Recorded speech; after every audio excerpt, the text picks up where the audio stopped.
वो सारे main road पे एहतजाज कर रहे हैं और यहाँ प्रेस कॉन्फ्रेंस के लिए हमारे साथ अलामती तौर पे सिर्फ चंद साथी और दोस्त आपके सामने खड़े हैं। आज इस एहतजाजी मुजाहरे का जो मकसद है वो ये है कि हम देख रहे हैं कि मुसलसल पाकिस्तान तहरीक इंसाफ पाकिस्तान के आइनी इदारों को दबाव में लाने के लिए उनके ख़िलाफ़ जो ज़बान इस्तेमाल कर रही है, जिस तरह इदारों को और उनके सरबराहान को धमकियां दी जा रही हैं और उन्हें मुतनाज़ा बनाने की कोशिश की जा रही है, हम उसके ख़िलाफ़ खड़े हैं। पाकिस्तान के आइनी इदारों का तहफ़्फ़ुज़ पाकिस्तान की सियासी जमातों का और पाकिस्तान के हर मुहब्बे वतन शहरी का फ़र्ज़ है। आज कोई भी इदारा पाकिस्तान तहरीक इंसाफ और इमरान खान साहब की रकीक हमलों से, उनकी गालियों से और उनकी धमकियों से महफूज नहीं है। चाहे वो पार्लियामेंट का इदारा हो, उसमें लानतें भेजी जाती हैं, उसे गालियां दी जाती हैं। पाकिस्तान की तमाम सियासी जमातों के जो लीडर हजरात हैं, सियासी इख्तलाफात अपनी जगह पे होते हैं, लेकिन हर जमात का लीडर काबिल एहतराम है। हमने आज तक किसी सियासी जमात के लीडर को गालियां नहीं दी, वो इनकी ज़बान से महफूज नहीं। अदलिया, ऑनरेबल जजेस, वो इनकी ज़बान से महफूज नहीं। एस्टैब्लिशमेंट और फौज, वो इनकी ज़बान से महफूज नहीं। आगे जाके ज़रा तफसील से मैं इसमें बात करूँगा। इलेक्शन कमीशन ऑफ पाकिस्तान, जहाँ हम आज खड़े हैं, चीफ इलेक्शन कमिश्नर और तमाम मेंबरान इलेक्शन कमीशन के, वो इनकी ज़बान से, इनकी धमकियों से महफूज नहीं। मेरे दोस्त जो मेरे सामने खड़े हैं, पाकिस्तान का मीडिया, वो इनकी ज़बान और इनकी धमकियों से महफूज नहीं। जो मैंने फ़ौज और एस्टेब्लिशमेंट की बात की, हालिया दिनों में आप देख रहे हैं कि फ़ौज के साबिक सरबराह के ख़िलाफ़ इमरान खान साहब जो बयानात दे रहे हैं, कभी कह रहे हैं वो सुपर किंग थे, कभी कह रहे हैं तमाम इख्तियारात उनके पास थे। तो बताएं कि अगर 4 साल, मेरा सिर्फ एक सवाल है, जो पाकिस्तान तहरीक इंसाफ की हुकूमत थी, अगर मामलात कोई और चला रहा था, सुपर किंग कोई और था, तो फिर ये बताएं और आपकी हुकूमत क्या थी? तो लोग पूछते हैं कि क्या आप, अगर वो सुपर किंग थे तो क्या आप डंकी किंग थे? 4 साल आप क्यों इक़्तिदार से चिपके रहे? पाकिस्तान के अवाम की तकदीर बदलने का आपने नारा लगाया था, पाकिस्तान में एक तब्दीली लेके आने का आपने नारा लगाया था। अगर आपके पास इख्तियार नहीं था तो फिर मरात लेने के लिए, हेलीकॉप्टर राइड के लिए, प्राइम मिनिस्टर का प्रोटोकॉल लेने के लिए आप 4 साल प्राइम मिनिस्टर हाउस में रहे। उस वक्त आपने क्यों नहीं कहा कि मैं एक बेख्तियार वज़ीर आज़म हूँ? उस वक्त तो आप एक पेश पे थे, आप कहते थे मुझे मुकम्मल सपोर्ट हासिल है फौज की। एक नहीं, मुतअद्दिद बयानात मौजूद है। आज जब वो इक़्तिदार में नहीं रहे तो आप कह रहे हैं मेरे पास इख्तियार नहीं था। और वो कौमी राज, दूसरा सबसे बड़ा आपका कौमी जुर्म है, जो बतौर वज़ीर आज़म आपके इल्म में लाए गए। और ये हलफ होता है, हलफ ऐसा होता है वज़ीर आज़म का कि जो राज बतौर वज़ीर आज़म मेरे इल्म में लाए जाएंगे, मैं उन्हें हमेशा सीगा राज रखूँगा। कभी आप कहते हैं कि मेरी अमेरिकन पॉलिसी के ऊपर आर्मी चीफ ने डेविएट किया, रशिया के साथ मैंने बात की, आर्मी चीफ ने डेविएट किया। तो ये अक्कासी करता है इस बात की कि आप अभी तक सियासी तौर पे नापुख्ता हैं। सिवाय गालियों के और धमकियों के आपकी कोई सियासत नहीं है। और आज जिस जगह हम खड़े हैं, इलेक्शन कमीशन ऑफ पाकिस्तान का एक आईनी इदारा है। इस इदारे के ज़िम्मे गैर जानिबदाराना, मुनसिफाना, शफाफ इंतखाबात कराने, वो इस इदारे की आईनी जिम्मेदारी है। और ये इदारा अल्लाह ताला के फजल से अपनी आईनी जिम्मेदारियाँ बतरीके एहसन पूरा कर रहा है। चाहे वो चीफ इलेक्शन कमिश्नर हो, चाहे इलेक्शन कमीशन के मेंबरान हो, वो साफ शोहरत के इंटेग्रिटी वाले लोग हैं।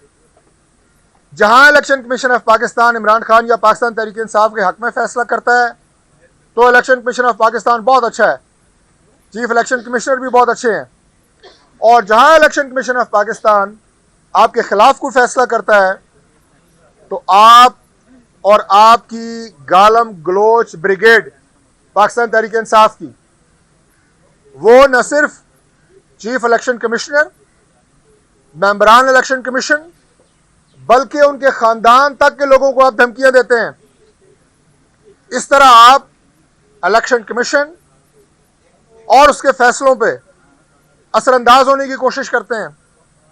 दबाव के जरिए आप इलेक्शन कमीशन से अपने हक में फैसला लेना चाहते हैं। हम अपील करते हैं आज कि इलेक्शन कमीशन ऑफ पाकिस्तान ने इससे पहले भी हक और सच के मुताबिक फैसले किए, हमारी जमात के खिलाफ भी फैसले हुए, मेरिट पे हुए, तो आज भी election commission of Pakistan merit पे फैसला करे।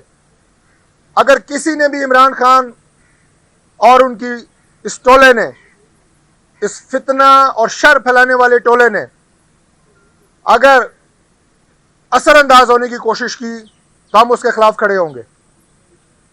पाकिस्तान का हर मुहिब वतन शहरी उसके खिलाफ खड़ा होगा। आईनी इदारों को आप अपनी मर्जी के फैसले लेने के लिए आप उनको और उनके खानदान के लोगों को डरा धमका नहीं सकते। पाकिस्तान की आवाम सोई हुई नहीं है। इलेक्शन कमीशन ऑफ पाकिस्तान के फैसलों के बाद और इनके उठाए हुए इकदाम के बाद, इलेक्शन कमीशन की जो आईनी जिम्मेदारियां हैं वो पूरी करने के बाद एक हुकूमत मारज़ वजूद में आती है जो पाकिस्तान के 22 करोड़ लोगों की किस्मत के फैसले करती है, पाकिस्तान की तरक्की के फैसले करती है, पाकिस्तान की दाखिली और खारजी सलामती के फैसले करती है, अवाम की खुशहाली के फैसले करती है, पाकिस्तान की जो नौजवान और बच्चे हैं उनके मुस्तकबिल के फैसले करती है।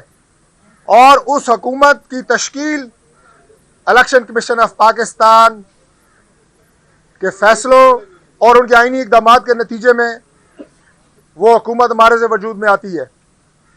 आप चाहते हैं कि आप उन फैसलों के ऊपर और इलेक्शन कमीशन के उन आईनी इकदाम के ऊपर असरअंदाज हों, ये हम कतई तौर पर नहीं होने देंगे। मैं दावे से और यकीन से कहता हूँ कि आज इलेक्शन कमीशन ऑफ पाकिस्तान, पहली बात तो ये कि इस तरह की धौंस और धमकियों से न पहले कभी डरा है, न आइंदा डरेगा, और हक और सच के मुताबिक इंशाअल्लाह ताला फैसला करेगा। पाकिस्तान के जितने आईनी इदारे हैं उनकी जो जिम्मेदारियां हैं, आज मुल्क में जो अफरा तफरी की कैफियत है, आपको हर तरफ एक बहरान नजर आता है। इस शर और फितने के पीछे भी पाकिस्तान तहरीक इंसाफ है। आज जो आलमी बरादरी जिस तरह आपके साथ कदम से कदम मिला के चल रही थी, 2013 से लेकर 2018 तक का सफर देखें, मुल्क में अमन देखें, मुल्क में तरक्की देखें, सी पैक देखें, पूरी दुनिया आपके साथ खड़ी थी जब नवाज शरीफ यहां पे प्राइम मिनिस्टर थे। आज आप मुल्क को डिफॉल्ट की तरफ लेके जा रहे थे। मुल्क आज आपने तबाही के धाने पे पाकिस्तान तहरीक इंसाफ ले गई। मैंने उस इरा का जिक्र इसलिए किया कि उसमें जो खुशहाली थी, अगर वो चलती रहती तो आज अल्लाह ताला के फजल से मुल्क बहुत आगे होता। मैंने इनके फितना और शर का जिक्र इसलिए किया कि उस पीरियड में जो पूरी आलमी बरादरी आपके साथ खड़ी थी, इन्वेस्टमेंट आलमी तौर पे इंटरनेशनल आपके पास आ रही थी। आज जो मुल्क में आपने सियासी बहरान पैदा किया हुआ है, तहरीक इंसाफ ने फितना और शर फैलाया है, उसकी वजह से मालियाती इदारे आपके साथ बात करने से कतराते हैं। पॉलिटिकल अनस्टेबिलिटी लेके आए हुए हैं आप मुल्क में। वो जैसे शैतान जब निकाला गया जन्नत से तो उसने कहा कि मैं अब बाकी जब तक क़यामत नहीं आती मैं इंसानों को वर्गलाऊंगा, फितना और शर फैलाऊंगा और चैन से नहीं बैठूंगा। यही इमरान खान साहब का नारा है कि ना मैं चैन से बैठूंगा, ना मैं चैन से किसी को हुकूमत करने दूंगा, हमेशा फितना और फसाद फैलाऊंगा और शर फैलाऊंगा, और मुसलसल फैला रहे हैं। और ये वो सियासी बोने हैं जो पाकिस्तान में सियासी बहरान लेके आए हुए हैं। मैं एक और मिसाल आपके सामने रखता हूँ। गालियाँ आप इलेक्शन कमीशन को देते हैं। मुझे आप ये बताएं कि इस चीज़ में इलेक्शन कमीशन ऑफ पाकिस्तान का क्या कसूर है कि आपने पार्लियामेंट को गालियाँ दी, पार्लियामेंट में आपने लानत भेजी, आपने पार्लियामेंट से इस्तीफे दिए। इस्तीफे मंजूर किए गए, तब आपको चैन नहीं है, तब आप शोर मचा रहे हैं। उसमें भी आप इलेक्शन कमीशन को मुतनाज़ा बना रहे हैं। कोई रोल नहीं है इलेक्शन कमीशन का उसमें, स्पीकर नेशनल असेंबली का रोल है उसमें। और फिर सबसे बड़ी बात यह है कि मैं आपसे पूछता हूं अपने बारे में कि अगर मैं मेंबर पार्लियामेंट हूं, MNA हूं, मैं अपना इस्तीफा देता हूं असेंबली को गालियां देते हुए, और उसके बाद मेरी सीट पे इलेक्शन अनाउंस होता है तो मैं एक कागज़ लेके फिर पहुंच जाता हूं, जी ये मेरे नॉमिनेशन पेपर है, मैं दोबारा इलेक्शन लड़ना चाहता हूं। मजाक नहीं है ये, कौम से मजाक नहीं है, मुल्क के आईनी इदारों के साथ मजाक नहीं है। अगर आपको नहीं है एतमाद पार्लियामान पे, अगर आप गालियां दे रहे हैं पार्लियामेंट को, अगर आप इस्तीफा दे के बाहर निकले हैं तो इलेक्शन अनाउंस हो रहे हैं, आज फिर आप सबसे आगे हैं कि हम इलेक्शन लड़ के फिर वापस आना चाहते हैं। तो मैं इन सियासी बोनों को यह बात बताना चाहता हूं कि चाहे इलेक्शन कमीशन ऑफ पाकिस्तान एक आईनी इदारा है, कॉन्स्टिट्यूशनल बॉडी है और उसकी जिम्मेदारी अपनी वो अदा कर रहा है, लेकिन मुझे ये बताएं कि आपकी सियासी नापुख्तगी और आपकी अना की तस्कीन के लिए कोई भी आईनी इदारा उसको आप इस्तेमाल नहीं कर सकते। आप यही चाहते हैं कि आपकी अना की तस्कीन के लिए जो बात आप कहें वो पाकिस्तान के आईनी इदारे उसी तरीके के साथ अमल करें। मजाक कर रहे हैं आप इदारों के साथ। 9 कौमी असम्बली की सीटों पे इलेक्शन होता है, 9 पे इमरान खान साहब कहते हैं मैं खुद लड़ूंगा, 1 आप रिटेन कर सकते हैं, इसका मतलब 8 पे दोबारा इलेक्शन होगा 60 दिन के अंदर। अब 8 पे फिर खड़े होंगे आप, 8 पे मैं फिर लड़ूंगा, फिर 1 आप रिटेन करेंगे, फिर 7 पे 60 दिन के अंदर दोबारा इलेक्शन होगा, फिर आप कहेंगे जनाब नहीं 7 पे आप मैं खुद लड़ूंगा, फिर आप 1 रिटेन कर सकते हैं, वो भी नहीं करेंगे क्योंकि ऑलरेडी आप मेंबर हैं, रिटेन आपने की हुई है सीटें। तो हर 60 दिन के बाद इलेक्शन कमीशन आपकी इस ड्रामे का हिस्सा बनता रहे, वो कि उसके बावजूद वो शेड्यूल दे रहे हैं, आइन के मुताबिक चल रहे हैं, लेकिन आप फिर भी जिस तरीके के साथ गंदी ज़बान इस्तेमाल करके, इल्ज़ामात लगा के और तरह तरह के बहानों से, कभी आप अपोजिशन के साथ इनके गट्स जोड़ का जिक्र करके इन्हें मुतनाज़ा बना रहे हैं। मैंने पहले भी कहा और मैं फिर कहता हूँ कि हम बिल्कुल इसका मुकाबला करेंगे। हम कतई तौर पे आपको इजाज़त नहीं देंगे कि आप इस तरह के हथकंडों से, इलेक्शन कमीशन हो या पाकिस्तान का कोई भी इदारा हो, उसको आप तोड़ मरोड़ के, दबा के उसके फैसलों के ऊपर असरअंदाज हों, उनकी शोहरत पे असरअंदाज हों और आईनी इदारों को मस करने की आप कोशिश कर रहे हैं, जो कि नहीं होने दी जाएगी। और एक और मिसाल मैं आपके सामने रखता हूं। मैंने कहा इलेक्शन कमीशन ऑफ पाकिस्तान का काम है साफ, शफाफ, गैर जानिबदार इलेक्शन कराना। जो सियासी बोनों को, सियासी बहरान की मैंने बात की, आप मुझे बताएं आज पंजाब में इलेक्शन होते हैं, मैं आइन की प्रोविजन की बात नहीं कर रहा, उसका एहतराम है और उसी के मुताबिक इलेक्शन होने चाहिए, हम इसके हक में हैं। लेकिन सियासी बोनों के, सियासी बहरान की बात मैं आपसे एक सवाल पूछता हूं कि इलेक्शन कमीशन और पाकिस्तान का आइन, उसमें यह है जब इलेक्शन होंगे तो आपकी केयर टेकर गवर्नमेंट्स होंगी। आज पंजाब में इलेक्शन होते हैं, मरकज में केयर टेकर गवर्नमेंट नहीं है, एक सियासी जमात की हुकूमत है, कोalition गवर्नमेंट है। क्या वहां पे जो भी इलेक्शन हारेगी जमात वो इलेक्शन तस्लीम करेगी, उससे आगे चले जाए? आज इलेक्शन हो जाते हैं पंजाब में, कल जब आम इंतखाबात होंगे, असम्बली अपनी आईनी मुद्दत पूरी करेगी, पंजाब में KPK में सियासी जमातों की हुकूमत होगी, जिस भी जमात की हुकूमत हो, वहां पे उस वक्त केयर टेकर गवर्नमेंट नहीं होंगी। तो क्या वहां से कौमी असम्बली के इंतखाबात जो भी जमात हारेगी, क्या वहां की सूबाई हुकूमत उस पर असरअंदाज नहीं होगी? क्या वहां की इंतजामिया उस वक्त, चाहे वो पुलिस हो, चाहे वो एडमिनिस्ट्रेशन हो, चाहे जो भी हो, क्या वो पोलिटिकल पार्टी जो वहां पे उस वक्त जिसका चीफ मिनिस्टर बैठा होगा, वो आर्म ट्विस्टिंग नहीं करेगा, वो अपनी मर्जी का दबाव नहीं डालेगा नताइज पे, इलेक्शन के नताइज पे असरअंदाज होने के लिए? ये वो सियासी बहरान है जो इन सियासी बोनों ने पैदा किए हुए हैं।